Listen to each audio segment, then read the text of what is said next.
Welcome back to this week's edition of the State of Recruiting, your weekly Horns 24/7 recruiting podcast. I'm Mike Roach, and I'm joined by Nick Harris. And it's been a couple of weeks since we've come to you. We took some time off for the holidays, for All-Star games, for all those good sorts of things. But we are back and got a lot to talk about. But before we do that, Nick is in the islands. He's an island boy today. And he's been in Hawaii for less than 24 hours out there covering the Polynesian Bowl. But Nick, has your vocab and your accent been affected by your time on the islands? Nah, not yet. I got in late last night, so I haven't even really seen anything. I'm ready to get outside and see what it looks like with the sun up, but I'm excited to be here. What is local time there? What are you like 7 a.m.? Yeah, so it's 11:20 where you're at and 7:20 here, so we're 4 hours behind. Well, we've got a big show. Texas has done a lot of work since we last came and spoke with you. They wrapped up the 2022 class mostly in December, and they've been hard at work on the NCAA transfer portal, and they are starting to make some major moves. Of course, it started getting Quinn Ewers right before signing day. That was a huge one. That was one they absolutely needed. Getting Ryan Watts, the Ohio State and former Little Elm DB, to come in and fill a role for Texas in the secondary. And then in the last week, they've addressed the offensive need with two lanky pass catchers, one being Jaleel Billingsley from Alabama. And just before we got on the air today, Isaiah Nayor, the Wyoming transfer wide receiver who committed to Tennessee early January, decided to take a late visit before enrolling at Tennessee, and Texas was able to flip him. I guess, for me, wide receiver was absolutely a need in the portal. It just, when you look at what they have on campus, what they did last year, outside of Xavier Worthy, there wasn't a ton to be excited about. There was – maybe the light comes on for Marcus Washington and stays on, and maybe Kelvonte Dixon takes a step forward. Maybe Jordan Whittington and Troy O'Meara could stay healthy, but that's a lot of maybes. And so to get some extra depth in there, and especially a guy with the athletic ability of Nair, I think it was a must-have for them. Yeah, absolutely. Texas is finding fits for all of the needs that they needed coming into this offseason.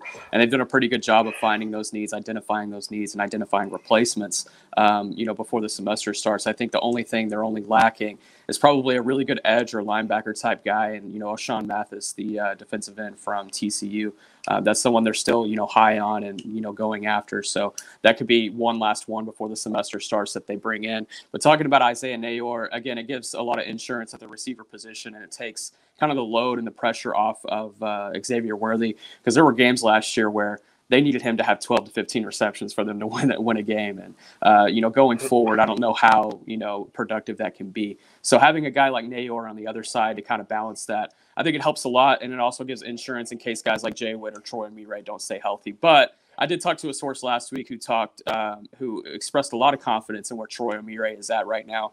As far as mindset, looks like he'll be ready for spring ball. So I think the receiver position may not be as big of a negative point that it was last year. It's mainly just a question mark. And I think with there, if you look back like last year, I can remember probably like the Baylor game. If they would have had a credible number 2 in that game, they'd probably win that game, probably win the Oklahoma State game the same way. It just got to a point where teams would adjust to Worthy in the second half, and there wasn't that other option to beat them. And so when you look at that, what Isaiah Nair brings is something that not many people on the roster has. I mean, he's kind of got the size that will remind you of Troy O'Meara, but probably a little quicker.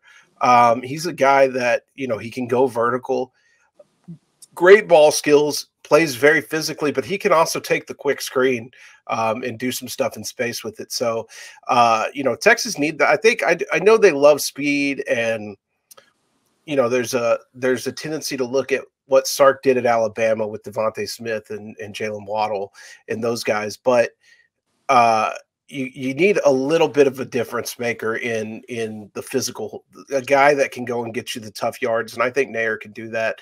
And then, you add Jaleel Billingsley to that, who Coming into Alabama, one of the top tight ends in the country. It flashed at times, but just never seemed to be able to find it consistently with the Crimson Tide. And I know he kind of landed in the Saban doghouse this year, but this is still a guy with a ton of talent, still a guy who can stretch the field vertically from that tight end position. And that's something that Texas is sorely lacking. They don't have a difference maker in the receiving game at the tight end position.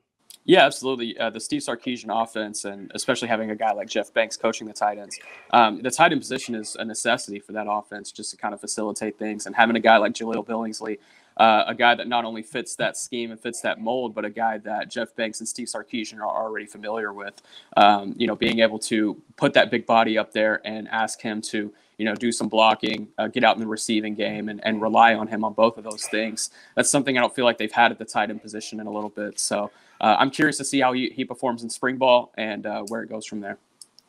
And then if you want to look at what's next in the portal, like you mentioned, O'Shawn Mathis would be a great edge player for Texas if they decide to move on him. There has been a lot of engagement there. And obviously with the news of Gary Patterson coming to Texas, I think that helps them in that pursuit. And then Jaylen Moody, the linebacker from Alabama, I think that's another guy to definitely watch. We've heard a lot of positive things there. I don't think it's done as of yet, but I think Texas is right now in the top position. And after that, we'll see. I mean, they've got the reports out that Latavius Brinney, the safety from Georgia, is looking to visit. That could be another guy. But I think what they're looking to do now, and really what they've done with this portal class, as opposed to last year, right? Because they get here last year and it's just, let's find portal guys who can be bodies and give us depth. And they took some chances on guys, Ben Davis and Ray Thornton. And, I think Ovia Gufu was a pretty positive portal guy for them. Devin Richardson, though, I mean, a lot of those guys just didn't see anything but reserve time. This has been a more calculated approach. I think it's been a more, we're going to be snipers and less shotgun type thing. And that's really helped them overall, because if you look at the guys they've got, if you go over to our 24/7 transfer rankings, all four of those guys are ranked. Three of those guys are ranked 4 stars on our transfer ranking. And Ryan Watts is a very high 3-star. Texas currently ranks 7th in the nation in the transfer portal rankings, and only with 4 commits. That's pretty impressive. So we're talking, some high level talent. And, outside of Nair, a guy that went to Arlington Lamar High School, and it kind of developed late. Outside of him, we're talking about highly recruited guys out of high school that went to power programs. So I think when you look at what they are bringing in there, you've got to be very excited about that. Yeah, absolutely. You mentioned they have the luxury of time this year. They didn't really have that last year, and they've had a lot of it. That their last game was on Black Friday, so I guess that's about 2 or 3 months that they've had so far to, really identify these transfer guys and bring them in. And they're going to work all the way up until, probably the start of the summer semester to bring guys in, especially after that next wave after spring ball. I'm curious to see who they go after at that point. Even if there's any spots available at that point. Obviously, the numbers game is something that everyone likes to talk about, and it is getting kind of tight. But, the staff does have a plan there. But seeing these guys come in, seeing who can be immediate contributors, I think that's going to be an interesting point of spring ball as well. Yeah, and I think when you look at the numbers, it's a question that's asked often, and I don't think I could give you a good answer on them. I mean, the staff seems to have a good feel for it.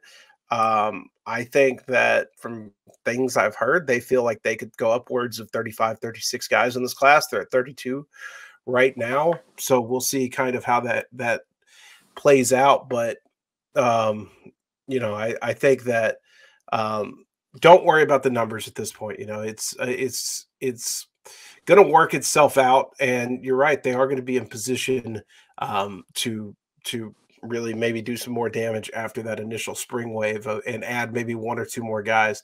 Looking just at our transfer portal individual rankings, Quinn Ewers, the number 2 overall player in the portal. Jaleel Billingsley comes in at number 14 overall. And then let's see here.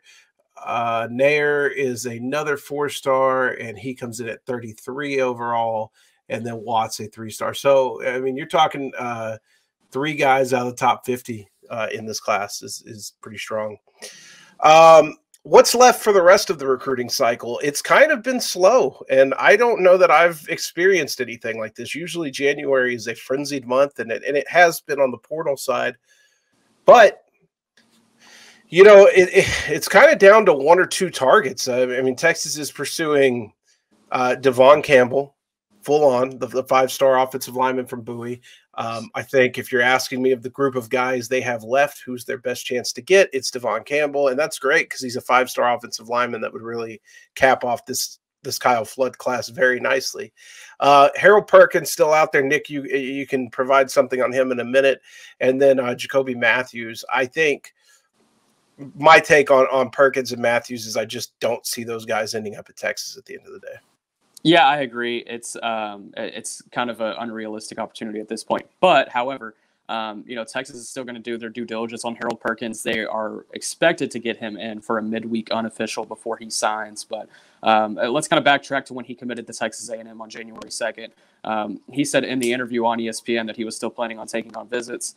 And he has done that. He took a visit to Florida last week that has apparently put the Gators in a really good position moving forward. He's connected well with the Louisiana ties that Billy Napier and his staff have, as well as Kamari Wilson, one of their commits. And then next week, it looks like he'll be taking an official to Miami. LSU has been kind of on the board as well, but it looks like Miami is going to be the trip next week. And then after that, a source told me that he plans on taking a Texas A&M and a Texas unofficial before signing.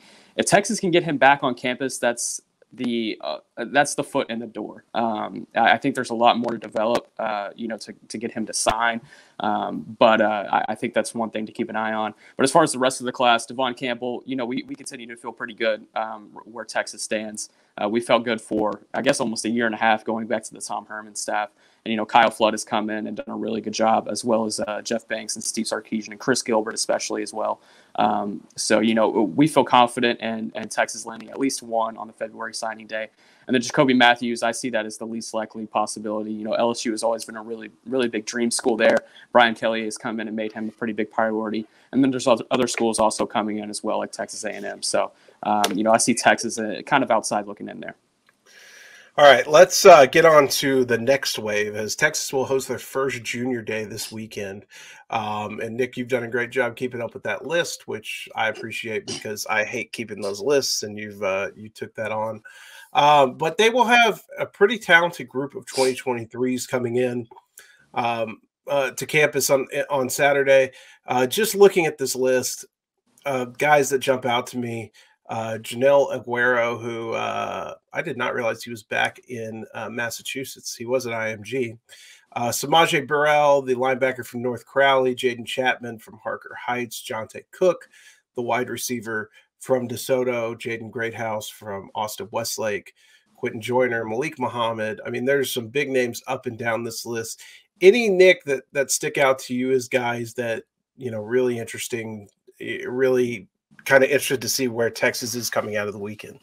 Yeah, absolutely. Aguero is definitely one, just because that one's, pretty off the radar coming in. There's not a ton of out-of-state visitors coming in, but they're bringing in him, and they're also bringing in Derek Williams, high four-star safety from Louisiana. So it looks like they're going to go national at the safety position. Blake Gideon's not scared to do that, it seems. So Aguero and Williams, I'm curious where things stand coming out of the weekend for them. But also there's a lot of 23 and 24 guys coming in that have not been offered.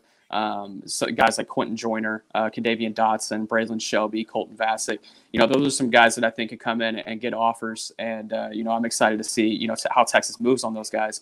But also we could look at the guys that Texas has been recruiting for a while already, like Ashton Porter coming in, Tayshawn Wilson, Anthony White. And there's a lot of other names as well. And, they weren't able to get some of the guys on campus that they wanted. Ruben Owens is going to be at a 7-on-7 tournament. Anthony Hill is going to be elsewhere, but it's shaping up to be a pretty strong weekend regardless. There's a couple of 7-on-7 team collectives that are also going to be coming in with their entire team, which is always good for, relationship building with the staff. So I'm curious to see where Texas comes out of the weekend for some of these guys that they maybe haven't met yet or haven't really moved on yet, and see how that relationship building starts. Nick, did you read my article this morning on the top Okay, I was about to say I wrote an article this morning on 6 offer candidates that could come out junior day, and I thought, well, maybe Nick just woke up and rolled those names off his head. So if it did, it would be pretty impressive lockstep for us. Guys, I'm really interested in seeing where things are out of the weekend, and I don't want to say commitment alert, but guys, I think they're in a really good spot with right now. I'm going to start with Lafayette Kaiway from Arlington Sam Houston at tight end. I think he's a major priority for Texas. He's a baller at Sam Houston. Doesn't have a lot around him, unfortunately. But I'm excited to see kind of where things are with him coming out of the weekend, because I think Texas has a chance to close that one fairly early. Of course, Jonte Cook, I mean, I think he's been to Austin more than any school he's been to. Samaje Burrell is another guy. He's got ties to the staff. Chris Gilbert's right-hand guy. Courtney Allen is the head coach at North Crowley. So Courtney he was his right-hand guy at Lancaster. And so Texas has ties to Burrell in that North Crowley program. Ashton Cozart, I'm interested to see there. He liked Texas early, but kind of TCU and Oklahoma took earlier leads with some turnover at both of those schools. Can Texas kind of take advantage of that? And then Harris Sewell is a guy for me that, and Nick, you've covered Harris more than me. He's kind of been wide open with everything. So our school's going to start kind of creating some spaces. There are going to be some schools that separate from the pack. That's kind of what I'm most interested in seeing. And then the other two things are what's the feedback on not only the overall staff, but these two new assistants, Tashard Choice and Brennan Marion, talking to running backs and receivers. It's been really good so far, but I'd love to hear about it, coming out of the weekend. And one thing on Harris Sewell, he's going to be one where actions speak louder than words, just because he doesn't have a lot of words to say whenever we do talk to him. And his actions so far have been multiple visits to Texas. I believe this will be his 4th trip to Austin. So this is definitely a big guy to get on campus. He's the #1 offensive lineman in the 23 class in the state of Texas. And he had a really good junior season. I feel like he could rise in the rankings moving forward. That's going to be Kyle Flood's #1 priority, most likely in the 23 class. And, I think it's a very attainable priority. Yeah, so a really talented group. Nick will be in Hawaii for that, so he will not be there, but I will be on campus covering the junior day. We will have full coverage up at 247, and we'll see if anything comes out of it. This is going to be kind of a shorter show since Nick's on the road, and I know you got things to do. What's the schedule looking like today, Nick? I've got practice later. Looks like there's going to be a beach event later. I hate to make you guys jealous, but that's just the name of the game here. Please do me a favor. Don't show don't show up to the beach in sweatpants and a hoodie. I got you. Nick, why don't you tell us kind of what you're looking for out there covering the Polynesian Bowl? Yeah, absolutely. There's a lot of elite talent guys here like Travis Hunter, Walter Nolan, Jaleel Skinner. And there's a lot of guys that came in for the All-American Bowl in San Antonio, weren't able to play because of COVID regulations. And some of those guys are back here able to play. So I'm excited to see guys like that. Jaleel Skinner is one of those who was in San Antonio, wasn't able to play, but now we'll be able to see him here. I'm just kind of excited to see how the competition stacks up. And then also get to see Malik Agbo in this setting, how he goes up against some of these defensive linemen that are here. There's a really good group of defensive linemen here from around the country and here on the islands as well. So I'm looking forward to seeing that, as well as quarterback play. Justin Martin has been someone that stood out early on as far as the quarterbacks go. And then Tavoris Jones is out here. And if you remember Tavoris Jones' story from over the summer, that was definitely someone Texas could have gotten. And he's already been standing out in practices, according to our national guys. So I'm curious to see how he goes up against this national competition, being from El Paso. And then just all around, the culture, the excitement of the game. I'm really looking forward to that. What about the food? You got any food spots you want to try or looked up or anything? Apparently, there is this food spot on the north side of the island, which actually I forgot there was one point. We're going to be going to see Leona Leafau, the 2023 linebacker from Kahuku, tomorrow on Friday. So on our way up, we'll probably stop at this food truck that I've heard on the north side. So looking forward to doing that. Well, you're going to be with the best guys to do it. Our national team that covers that event. They do great at every event, but if you're on the road with Brandon Huffman, he's going to feed you well. Absolutely. That's just going to happen. So, all right. Okay, well, like I said, this is going to be a short one. We just wanted to kind of come back to you guys. We hope to get back kind of on our regular schedule, but it's just been kind of crazy in the last month. And, I've got vacation coming up in February after signing day. So we'll try to get back to you as often and as consistently as we can. But if we miss a week or two, please forgive us. Nick, anything you want to add before we leave today? Yeah, absolutely. Once again, I appreciate the tuning in. I know it's a short show, but we should have a long one next week discussing Junior Day stuff. I feel like there's going to be a lot to talk about coming out of it. This 2023 class is really starting to cook with steam now, especially with 2022 being all but over, except for Devon Campbell, most likely. So the 2023 class is taking front stage, so I'm excited to see where things come out after the weekend. All right. Well, we thank you guys for tuning in. We thank you guys for listening, for playing along on the website. Thank you to Taylor Estes for producing the show. Thanks for Nick Harris. I'm Mike Roach, and we will see you guys next week.